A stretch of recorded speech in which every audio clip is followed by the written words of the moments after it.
శోభయాత్రలతో భారతదేశంలో సంస్కృతి సాంప్రదాయాలు పెంపొందించడంతో పాటు దేశభక్తి కూడా పెరుగుతుందన్నారు చేవెళ్ల బీజేపీ అభ్యర్థి కొండ విశ్వేశ్వరరెడ్డి. హనుమాన్ జయంతిని పురస్కరించుకుని రాజేంద్రనగర్ నియోజకవర్గంలో శంషాబాద్లో నిర్వహించిన శోభయాత్రలో ఆయన పాల్గొన్నారు. చేవెళ్ల ప్రజలకు హనుమాన్ జయంతి శుభాకాంక్షలు తెలియజేశారు. యువతలో భక్తి భావం పెరగడంతో దేశ ఐక్యతకు చిహ్నమని ఆయన చెప్పారు.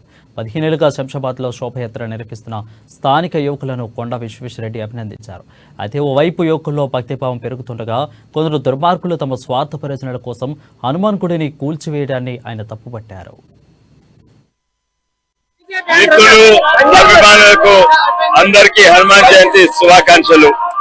ఈ రోజు హనుమంతుడు అంటే యువతకు ఎంతో ఉత్సాహం.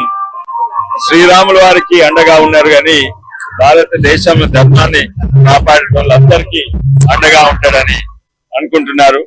ఇది 15 ఏళ్ల ముందు ఇక్కడ శంషాబాద్ ల యువత మొత్తం కలిసి దీన్ని ప్రారంభించేసిండ్రు. ఇప్పుడు కూడా ప్రతి ఏడాది పెరుగుతా ఉన్నది. దీంతో సహా దేశభక్తి కూడా పెరుగుతున్నది. యావత్ భారతదేశంలో ధర్మాన్ని కాపాడాలి, మన సంప్రదాయాలను కాపాడాలి. మరి మనం భారతీయులందరూ కలిసి ఉండాలి. ఈసారి మరీ ఉత్సాహంగా జరుగుతుంది. పాల్గొనడం నాకు చాలా సంతోషం. ఒక దిక్కు ఎంతో మంది భక్తి పెరుగుతుంటే ఇంకో దిక్కు హనుమంతుని గుడినే కూలగొట్టే దుర్మార్గులు కూడా ఇదే దేశంలో ఉంటున్నారు. మిత్రులు, అభిమానులకు